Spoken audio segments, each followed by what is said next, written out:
Que tal? Moi boa noite, un saúdo para hoxe, para esta semana, porque estamos a luns. Principiamos unha nova semana e comezamos tamén un novo espazo informativo dentro da televisión local. E queremos facelo agradecedoche a túa presenza unha vez máis para este tempo de coñecermos unha actualidade que pasa por unha compra que era prácticamente un segredo a voces, pero que se agardaba por esa confirmación. É a compra da nave de INSA, como a compra pública que se merca a traverso de Xestur, operador da Xunta de Galicia. Detrás hai un traballo conxunto ás administracións para que poda ser destinado a un proxecto industrial importante para a nosa vila. A Xunta de Galicia, a través do Xestur, vende mercar as instalacións que ata hai uns meses ocupaba a empresa Insa Print no polígono de Penaporreira. O obxectivo é destinar estas naves, de máis de 110.000 metros cadrados, a un gran proxecto industrial, tal e como recoñeceu o alcalde das Pontes. Valentín González Formoso apuntou que se están a dar pasos firmes, serios e dende a discreción por parte das distintas administracións implicadas, que traballaron na mesma dirección para permitir a consolidación dun proxecto de grandes dimensións e de gran valor estratégico para o futuro industrial do municipio. Sí, empezando polo que decías ao principio, que me parece un antecedente máis que necesario, non? É dicir, neste bule-bule, ruxe-ruxe que hai permanentemente nas redes sociais, en algún medio informativo, que pois lanza informacións que non son para nada contrastadas, nin se preocupa de contrastar, e despois, no ámbito dos anónimos nas redes sociais, que se dedican pois a mentir, máis que outra cousa, non? A verdade pois acaba saindo a luz, pero no tempo que ten que sair. Efectivamente, unha administración pública non pode estar desmentindo, confirmando, desmentindo as cuestións que está xestionando no día a día, non? É dicir, levamos meses traballando conxuntamente coa Xunta de Galicia e co Estado un proxecto moi relevante e concretamente coa Xunta de Galicia no que se refire á adquisición das instalacións da antiga INSA, non? Para que? Para darlle un pulo industrial a, como ben dís, unha das instalacións máis grandes que hai agora mesmo disponibles en toda Galicia e que foi, bueno, pues, o que viña buscando algún proxecto industrial, non? Por lo tanto, o feito de que a Xunta de Galicia finalmente adquirira o que é a súa única gran instalación industrial en toda Galicia, pois é unha garantía para as Pontes, non? Porque ao final, a Xunta como propietaria das instalacións, a intención que ten é poñer a disposición de proxectos industriais, probablemente un proxecto industrial que lle dé valor e xere emprego nesas instalacións, non? Por lo tanto, que este baixo a titularidade pública é unha garantía de futuro para esas instalacións e, por lo tanto, para as Pontes e para a comarca, porque, evidentemente, a Xunta de Galicia non compra iso para facer un museo e que entren 20 persoas ao ano. Non compra esas instalacións para telas paradas, pudrindo, non? Compra as instalacións para poñela en funcionamento e para otorgarllas a algún proxecto declarado estratégico que xere emprego e que seña atractor da creación de emprego na comarca. O primeiro dile explicou que esta nova é froito de meses de intenso traballo, esforzo, discreción e coordinación entre administracións e quixo recalcar o gran traballo realizado dende a Xunta de Galicia por parte do presidente Rueda e a conselleira de Industria María Jesús Lorenzana, aos que agradeceu a súa implicación, compromiso e o enorme esforzo realizado durante todas estas semanas. O rexedor explicou que esta adquisición constitúe a primeira fase dun proxecto industrial de gran envergadura, impulsado de forma coordinada polos gobernos municipal, autonómico e central, coa fin de favorecer a implantación dunha iniciativa estratégica para o municipio. Neste momento, os equipos de Xestur, da Oficina Económica da Xunta e os Servizos Municipais de Industria e Urbanismo do Concello están a traballar de maneira coordinada en todos os aspectos técnicos e administrativos necesarios para facer posible unha implantación industrial destas características. E outra débeda que tiña as Pontes moi anunciada, faltaba concretala, unha casa do mel que se queda pequena, pois, por fin, ese convenio coa Deputación de Coruña para unha ampliación que dará tamén máis versatilidade. O Centro Apícola de Produtos Agroalimentarios de Goente vende sumar un novo apoio. Nesta ocasión, da man do convenio que rubricaban o pasado venres o presidente da Deputación da Coruña, Valentín González Formoso, e o presidente da Asociación Casa do Mel, Manuel Ferreira. Así as cousas, a Deputación achegará unha axuda de 356.131 euros, o que permitirá cubrir o 80% do custo total da obra e que se suman os 60.000 euros cos que vai contribuir o Concello das Pontes anunciados e aprobados o pasado outono en sesión plenaria. O proxecto busca fortalecer o tecido agroalimentario local, impulsar a formación e a innovación no rural e garantir a posta en valor do mel galego con selo de calidade. De feito, este novo edificio quedará emprazado a poucos metros da Casa do Mel, na AC 564, nunha parcela de algo máis de 1.500 200 metros cuadrados, con varias construcións que tamén van ser rehabilitadas. A nova infraestructura combinará actividades de producción e transformación de mel baixo a indicación xeográfica protexida Mel de Galicia. Tamén contará cun laboratorio específico de control para garantir a total rastrexabilidade do produto dende a colmea ata o consumidor, un centro de investigación e desenvolvemento alimentario en colaboración directa coa universidade e unha tenda de proximidade enfocada á comercialización directa de mel e outros produtos agroalimentarios de quilómetro cero. Con esta nova instalación, o edificio actual da Casa do Mel reconfigurarase para transformarse no Museo Central da Asociación, mentras que as novas instalacións albergarán aulas taller preparadas para impartir formación apícola regrada, salas de catas, espazos de degustación e áreas acondicionadas para acoller ao crecente volume de visitantes que reciba a entidade cada ano. O presidente provincial, el alcalde das Pontes, valorou moi positivamente a firma dun acordo que pon en valor un dos produtos galegos máis recoñecidos como é o mel. Valentín González Formoso tamén quixo facer fincapé no gran beneficio que estas novas infraestructuras van supoñer para a comarca, ao tratarse dun centro pioneiro en Galicia para todo o proceso de producción e elaboración, e que vai supoñer un salto de calidade cualitativo para a indicación xeográfica protexida Mel de Galicia. Un ano máis en verán é tempo de campamentos urbáns e uns campamentos urbáns que seguen amosando o seu poder de convocatoria e tamén a súa efectividade, fiabilidade e, sobre todo, o interese que ten para moitas familias como unha alternativa imprescindible. O Programa Municipal dos Campamentos Urbanos para os meses de verán segue colleitando éxito tras éxito. De feito, as 4 quendas habilitadas para o período estival cun total de 200 prazas volvían quedar escasas para atender a demanda das familias pontesas que precisan deste tipo de axuda durante as xornadas nas que os pais e nais deben a seguir a traballar e non teñen con quen deixar os seus fillos e fillas. A iniciativa, liderada pola Concellería de Benestar Social mediante o Centro de Información á Muller, está destinada aos nenos e nenas da vila de entre 4 e 12 anos de idade que de luns a venres durante a mañá poden desfrutar nas instalacións do Colexio da Madalena de actividades que van dende o deporte, o fomento da lectura, a arte ou os xogos tradicionais, mediante os que se fomenta a educación en valores como a cooperación, o respeto, o traballo en equipo, a igualdade ou a diversión. É que estes campamentos son un espazo seguro no que os nosos pequenos seguen a aprender o tempo que desfrutan das súas vacacións escolares dun xeito moi activo e incluso fan novos amigos. Asemade ao tratarse unha proposta que arrinca a finais de xuño e péchese xusto co inicio do novo curso, o programa ofrece unha cobertura integral que axuda e alivia a fenda do cuidado que sofren moitas familias traballadoras cando as aulas pechan as súas portas.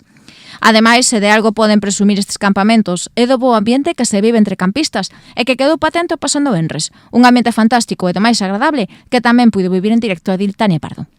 Durante a súa visita, a Concellería de Benestar Social puido conversar cos monitores e monitoras, compartir impresións cos pequenos campistas e comprobar de primeira man o bo funcionamento dun programa que tras case 2 décadas de actividade segue a ser un dos grandes piares do compromiso do Goberno Municipal coas políticas de conciliación e o benestar social. Pratos con Raíz, unha iniciativa non só novidosa, sino moi interesante. Demostra coa moita xente que participa tanto facendo os pratos como degustándoos, como achegándose a coñecer a realidade multicultural que é xa algo propio, sen dúbida, dunha vila que sempre foi a de As Pontes. Pratos con Raíz, nas Campeiras. A Asociación Veciñal das Campeiras volvía a abrir as súas portas por segundo ano consecutivo ao programa intercultural Pratos con Raíz. A actividade, organizada novamente dende a Asociación Eurome co respaldo do Concello das Pontes e Cáritas, tivo como obxectivo visibilizar a diversidade cultural na comarca, empregando algo tan común como a gastronomía para chegar ás diferentes culturas que se dan na comarca da man de persoas migrantes que agora residen en Galicia. A proposta reuniu un nutrido grupo de veciños e veciñas que durante a mañá do sábado puideron degustar sabrosas receitas vidas do Brasil, Marrocos, Senegal, Venezuela, Argentina ou Galicia. De feito, propostas como as típicas croquetas ou as sabrosas manteigadas locais compartiron mesa con crepes senegalesas, quiches chegadas de Marrocos, o arroz con leite cubano e incluso propostas gastronómicas portuguesas ou colombianas, todas elas preparadas por persoas oriundas destes países, pero que residen tanto nas Pontes como noutros concellos da comarca do Eume. A iniciativa logrou unha estupenda participación e tamén incluiu, ademais da boa comida, actividades para os máis novos, como obradoiros de tatuaxes de xena ou de trenzas, un taller de estampado de panos e, por suposto, música, coa actuación do grupo Os Tabernícolas, que amenizaron esta interesante xornada que de seguro vivirá xa o ano que ven nova convocatoria, ante o éxito cadado nesta segunda edición. Este pasado venres presentabas unha nova edición da revista UME. Imos camiño das 2 décadas, xa cunha revista que nos conta datos importantes e, sobre todo, interesantes da nosa historia. Unha revista moi densa este ano porque aborda moitos temas. A cultura e a memoria histórica das Pontes e da comarca viviron o pasado venres unha das súas grandes citas anuais e que a Casa do Peso volvería a abrir as súas portas á presentación dun novo número da revista de estudos históricos UME, impulsada polo colectivo que lle dá nome e que cumpre este ano a maioría de idade. O evento, que logrou contar cun gran número de veciños e veciñas, ademais das autoridades locais, serviu para debullar os diferentes contidos deste novo volume e onde atopamos unha decea de traballos de Marisol Souto, Carlos Romero, Cristina Souto, Javier Barcón ou Xosé Carlos Breixo, entre outros, e con temáticas tan atractivas como a evolución da Praza do Hospital, os crimes franquistas das Barosas, a evolución da empresa en caso dende os anos 40 e até os 70 ou incluso relatos de traballadores e traballadoras da central térmica de Endesa, con décadas de experiencia entre as instalacións deste coloso enerxético. Outro dos momentos relevantes da xornada chegaba da man dos gañadores dos premios UME de Estudos Históricos nesta 10ª edición. Así, polo escenario pontés pasaban Gael Uxío Proupín Cantelar, natural de Brión, que presentou un estudo sobre o comercio extraperlo nas Pontes e Ortigueira durante a posguerra e que se fixo cun galardón de 2.000 euros. E tamén Juan Carlos Vázquez Arias, de Pontedeume, que lograba 1.000 euros de premio polo seu estudo das distintas corporacións de goberno nas Pontes entre 1936 e 1950. Eu escoitei moitas veces a xente maior, preguntábame cando escoitaba falar a xente maior que están, sobre todo, bueno, que agora terán 80 ou 90 e pico anos, non? Dicir que todos os do consistorio son iguais, todos rouban, non? E confúndese ás veces co caciquismo co fenómeno do caciquismo da restauración, do que fala tamén Castelao, non? Pero en verdade para min o xermolo deste descrédito cara a política local nace precisamente en esta etapa cando os alcaldes e os concelleiros tiñan que encher esas follas declaratorias para a entrega de cuotas e en función de canto soltaran a galiña ou de canto lle encheran o peto, pois subían ou baixaban a cantidade a entregar. E iso ou cos arbitrios ou con outro tipo de fisco, así que podía gravar o concello aínda que fose por mandato dunha autoridade provincial ou estatal. Que máis? Probablemente as queimas de documentación e o feito de que fosen en boa parte actividades clandestinas algo tiveran que ver en que ninguén quixese poñerse a tratar cun tema así aquí en Galicia. Os arquivos municipais son as fontes imprescindibles dos historiadores locais. Neles agardan pacientemente as historias a que alguén as descubra e as faga públicas. Eu realmente non tiña ninguna idea previa, entonces pidinlle o inventario, fondos documentais, e puseme a buscar ali inspiración. E reconozco que fun xa direito a unha época para min golosa, como é o 36. E ali había as últimas reunións da Corporación Republicana e as primeiras da nova corporación saída do golpe. Ao principio, realmente, era moi improvisado todo, eu tiña curiosidade como se fabrica un concello tras un golpe de Estado en donde se rompe ca legalidade anterior e se fai outra cousa. Ao principio, nin eles mesmos sabían moi ben que. Si eran obedientes das autoridades militares, do gobernador civil, militar, que realmente era o que poñía e quitaba a todos. Bueno, dicen, aquí pode haber unha historia. O alcalde das Pontes, Valentín González Formoso, e edil de Cultura, Luna Tenreiro, foron os encargados de realizar a entrega dos premios a estes dous grandes investigadores, mentres que o agasallo para todos os asistentes consistía nun exemplar gratuito deste novo número de UME. Un dos previos do programa das festas, pero que sempre se inclúe xa dentro do programa e que se fai precisamente nesta semana anterior aos festexos propios, é a mostra de música coral Imos camiño das Edisa xiña 40 edicións. Este ano foi a 39. O pasado sábado o Auditorio Municipal Alobi vestiuse de gala para acoller unha das citas máis lonxevas e agardadas do calendario cultural pontés, a Mostra Coral Vila das Pontes, que este ano alcanzou a súa 39ª edición. O certame é plenamente consolidado como un referente da música polifónica na comarca, grazas ao traballo da agrupación coral Endesas Pontes, volvía a marcarse nos actos das festas patronais e foi quen de atraer a atención de numerosos veciños e amantes da música. O evento contou co respaldo institucional do Concello, da man da Edil de Cultura, Lorena Tenreiro, que asistiu a unha velada marcada polo talento, a emoción e a irmandade entre agrupacións. A semana de edición deste ano contou cun amplo e variado programa de gran nivel grazas ás dúas corais convidadas pola formación anfitriona.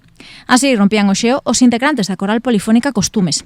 A formación de Bergondo, baixo a dirección de Luis Armesto, apostou por un repertorio do máis clásico deste xénero con temas como A Lala de Muxía, Salio de Cuba ou La Barca de Oro.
O relevo foi para a formación Airiños de Caranza. A agrupación chegada de Ferrol contou co director Sergio Lorenzo Afronte cun repertorio no que conviviron clásicos como Solamente una vez, Un beso y una flor ou Viento del Norte.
A agrupación coral Endesas Pontes foi a encargada de pechar o evento. Novamente, o director Xurxo Iglesias liderou as voces locais que mesturaron temas en galego, como Xa non sei cantar, con pezas en castelán, como Mi bella Lola, e incluso un tema en portugués que foi a Cansao do mar.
Para finalizar o acto, a Edil Lorena Tenreiro entregou a cada unha das formacións convidadas un agasallo en lembranza desta visita, poñendo o selo a unha nova páxina de éxito para un festival que xa camiña con paso firme cara as 4 décadas de vida. E dun clásico a outro, a cacería do raposo, que ao final é unha búsqueda, sabedes, de balizas. Os radioaficionados resisten nestes tempos da digitalización e outra vez máis celebrabas en As Pontes unha edición que cumpría xa 39 convocatorias. O Radio Club Eume celebrou pasado sábado a edición número 29 de todo un clásico, a cacería do raposo. Unha cifra complicada de alcanzar, pero que demostra a afección que hai na nosa vila por este xogo de busca de balizas. Na proba tomaron parte unha decea de vehículos chegados de diferentes puntos de Galicia e cunha fin común, atopar os raposos agochados pola organización do Radio Club Eume e facerse con algún dos interesantes premios que ofrecían nesta convocatoria. Todos os vehículos arrancaron a xornada na rúa Alexandre Bóveda, onde recibiron cada un seu dorsal e partiron na busca dos 3 raposos, que transmitiron seguiron durante toda a tarde ata seren descubertos polos concursantes. Ao remate da competición, todos os participantes sumáronse unha cea organizada polo clube anfitrión, o Radio Club Eume, e procedeuse tamén a entrega de premios e emisoras de radio, ademais de cada enseur de Aposo de Sargadelos. As motos volvían tomar o pobo e o clube local Carajotín facía unha concentración que reuniu a centos e centos de persoas e tamén moitísimas motos que estiveron amenizando a nosa localidade. O son dos motores a todo gas e o inconfundible arume da gasolina volveron ser protagonistas esta fin de semana no centro urbano e damando unha nova edición da quedada moteira anual ideada polo Motoclube Carajotín, que non puido desexar mellor xeito de festexar cuarta edición desta cita na que contaron coa compañía de máis dun cento de apaixoados e apaixoadas do mundo das rúas rodas. De feito, a festa no epicentro da cita, que volvía a ser a 8 de marzo, prolongouse ata a madrugada do domingo, grazas ao que pasou de ser un punto de encontro para os amantes do motor a unha auténtica festa de convivencia, bo ambiente e moita adrenalina. A xornada rincou coa tradicional ruta moteira polos concellos da contorna, onde dúcias de motos de diferentes cilindradas e modelos formaron unha espectacular comitiva que tinxiu de cores as estradas da zona, desfrutando da paisaxe e do prazer de rodar en grupo. Tralo regreso, tocaba repoñer forzas cun xantar o que seguiron os sorteos, moita música, xogos moteiros para os que quixeron demostrar a súa destreza e pericia sobre o asfalto e ata unha exhibición profesional. Ademais, non faltou outros atractivos de cada ano. O sorteo de agasallos, entre os que se incluía unha Malcol MTR, ademais de accesorios e obsequios moteiros. Xa co sol por, o ritmo seguiu no máis alto cunha cea de grupo e, por suposto, música cun DJ ata madrugada, que non deixou de pinchar temas dos 90 e tamén dos anos 2000, e onde non faltaron Camela, Olga Tañón, Gala ou Hathaway. En resumo, máis dun cento de participantes, 0 incidentes e o listón moi alto para a vindeira edición, porque de seguro que máis dun e dunha asistente xa teñen cita marcada para que será a quinta quedada do Carajotín no 2027. O sábado o lago de As Pontes volvíase encher de esforzados e esforzadas samurais. Unha nova edición da Samurai Extreme Race na que o calor fixo pois moito máis difícil ainda unha proba que sí, que é divertida, pero que é moi dura. Éxitos en paliativos da Samurai Extreme Race e que o pasado sábado cumpría a súa edición número 9. Por se non fosen duros abondos, case 10 km e os máis 70 obstáculos, tocaba enfrontarse a unha xornada moi dura no climatolóxico con temperaturas moi altas. Aínda así, máis de 1.330 persoas entraban en meta completando unha proba que está a reafirmarse cada ano novo e un de cumprir a década a condición de mítica coa que xa se define. Houbo tempo para a competición máis exixente coa categoría elite e tamén para tandas máis numerosas, as tandas populares, nas que prima a loita contra un mesmo por superar os propios límites e divertirse enfrontándose a unha competición atlética moi completa na que o compañeirismo a fai máis lúdica. Canto aos resultados na categoría elite, gañaría o portugués Enrique Antunes cun tempo de 48 minutos e 40 décimas. Segundo foi Maruán Barradía e algo máis dun minuto, parando o crono en 49.53 e o bronce foi para Marcos Rodríguez con 51.22. Entre as mulleres volvía a gañar e van 3 seguidas, Jessica Velasco con 1 hora 8 minutos 35 segundos. E de marca sacaballe neste caso 10 minutos a prata, que foi para Verónica Vázquez con 1 hora 18 minutos 26 segundos. Terceira resultaba Sara Gómez con 1 hora 22 minutos 52 segundos. Na categoría starter gañaban respectivamente Alberto Mejuto na proba masculina e Sonia Veigas na feminina e na popular Daniel de la Torre e Jessica Costolla. Todo un espectáculo para o numerosísimo público que se chegou o sábado ao lago e aberto unha vez máis tamén a participación infantil coa Samurai Junior e con preto de 100 nenos e nenas que tomaron parte nesta carreira. Outra referencia deportiva para o fútbol sala, o equipo local do Esteo participou no prestixioso torneo de Luarca. Non podían ir mellor as cousas. 4 equipos, 2 finais e as 2 gañadas. Brillante papel das categorías de base do Esteo no emblemático torneo de Luarca. De 4 categorías nas que tomaron parte, acadaron a victoria en 2 delas. Así os benxamíns fixeron un torneo espectacular e confirmaron esa solvencia nunha final na que borraron o seu rival, o Unión Arroyo, cun contundente 9-3. Non deron opción os vallisoletanos nunha categoría na que gañaron os premios a mellor xogador e tamén mellor porteiro. Os cadetes tiveron unha fase moi dura, mesmo polémica, por veces se plantábanse na final ante o Atleti Futsal. Tamén vencían 5-2 e levaron o premio ao mellor porteiro, que suman tamén a medalla de ouro. En cuartos, pasaran a penaltis e na semifinal gañaron por 1-0, que dá conta da dureza do camiño ao título. Coa disputa deste prestixioso torneo internacional en terras asturianas, o Clube Pontés pechou a tempada oficialmente. E ata aquí chegamos por hoxe, así arrancamos a semana, luns día 6, mañá martes 7, mañá o lemos e seguiremos cada día da semana contándoche unha actualidade cada vez un pouco máis está marcada evidentemente polas festas que xa temos á volta da esquina, ou xa estamos nelas. Grazas, deica mañá, boa noite e bo descanso.